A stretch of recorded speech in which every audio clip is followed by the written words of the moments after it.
Mercy back here again with another video. Yes, sir. Yes, sir. Yes, sir. Yes, ma. Yes, sir. Yes, viewers. Yes, subscribers. Mercy back here with another video. Now, as you know, I've already done a reaction, initial reaction to the Gangland documentary that's on Channel 5. Okay, one of my subscribers contacted me, say, "Hey, Mercy. Okay, I thought you are a impartial person. You show both sides of the story. Show."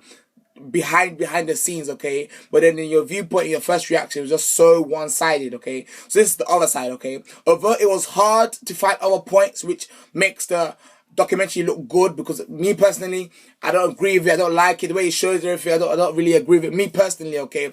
But even in essay writing, okay, I'm sure some of you are going to school soon or in school now, but even in essay writing, okay, you need to show both sides of the argument, show both sides of the argument and then put your conclusion at the end.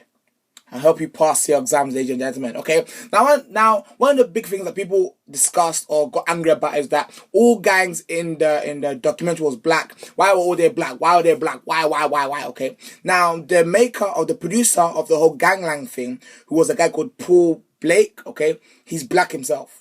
Okay, now this already destroys some people's viewpoint. Say, oh my God, why are all white people always making black people look bad? Why are white people doing this to black people? The producer was black himself, okay? So it's black and black thing, it's not, the white people wasn't involved. Leave them to the side for a minute, okay? The guy who made it was Paul Blake, okay?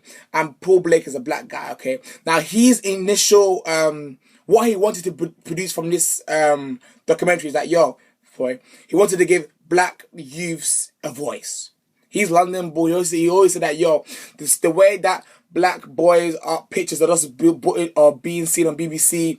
This guy died. This guy died. This guy died. This guy died. This guy died. This guy died. Okay, there's really no story behind the picture. There's no struggle. We didn't get to see the struggle behind the picture. We didn't see the voice behind the picture. We didn't see what he went through behind the picture. Because when it comes to BBC News or ITV News or Channel 4, this shows the picture, how he was killed, who he was killed by, where he was killed, and what happens now. Don't really show the story behind the guy. And he said, Paul Blake, that the documentary is that's what he wanted to achieve, to give black people behind the gangs, black people behind the pictures, a voice, a say, something to say, what they have to say, tell us what you have to say, you know what I mean? That's what he really wanted to achieve, okay? So that's why there wasn't much white gangs or Asian gangs or non-black gangs. And to be honest, some white gang could have been asked, we don't know, but then they could have said no, like, you want me to record my crimes so you can put it on international television? In the words of DJ Khaled, I want to play myself, you know what I mean? Because that stuff could be incriminating, okay? Because if the police requests for something, Channel 4 can't get in the way. Otherwise, that counts as blocking police path to judgmental stuff. Now, some of the positives from the documentary, it was hard, but I found some, okay? Number one, it achieved what Blake wanted. It achieved what Blake wanted, to give people, black youths, a voice. Okay, see, this is the time to have something to say. What do you have to say? Tell us. And they said stuff that, it is hard out here. To make it out here is not as easy, okay? We're stuck in these big flats, okay? And opportunities are hard to come by, It's not like we're locked down and the only way we can achieve something is by crime, That's their viewpoints. So at least we're giving them a voice, so we know what's their struggles and what they're feeling and what they need, okay? Although the documentary didn't really touch upon what they need or addressed on how to achieve what they need. It does really address that what they need, how they're feeling, okay? Another thing about the documentary is that it showed real life stuff, okay? It didn't make it, I was up to for discussion. It didn't make it all glamorized. Even the plug-in scene, the anal scene, that scene, okay, made it real. Say, this thing is not as fantastic as you lot make it seem, okay? Because when I was young, when I saw these big guys that had cars, that had cash, they had cash, they had the girls, they had the cars, they had the houses. I was like, whoa, this is awesome. So that draws people in, okay? But the documentary also shows the dirty side behind it, the death that it can come to you behind it, the anal plugging that can come to you behind it, the threats, Even the main guy, I forgot, the main guy said, whenever I walk out my house, I'm scared because I could actually die.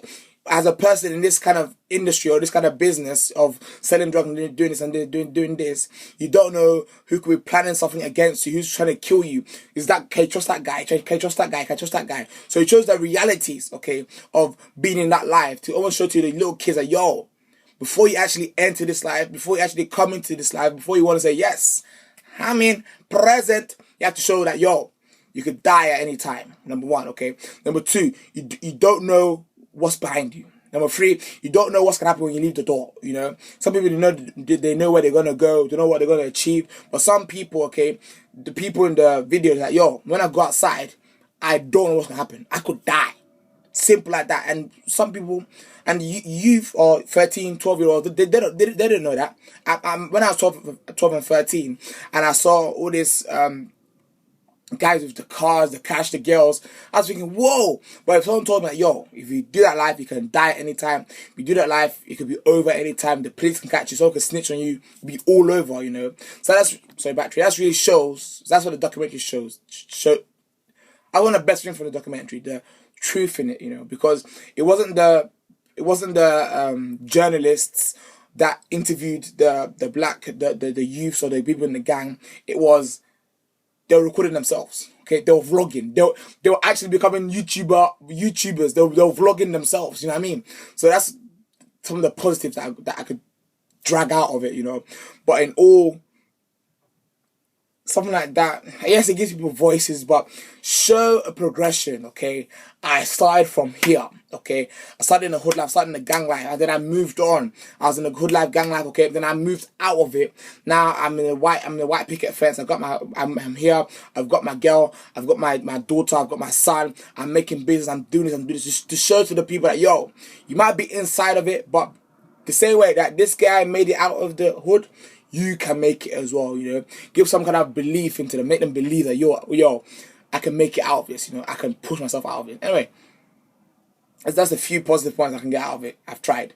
You know, I've tried, okay? So, Mercy back again with another video. Peace, love, and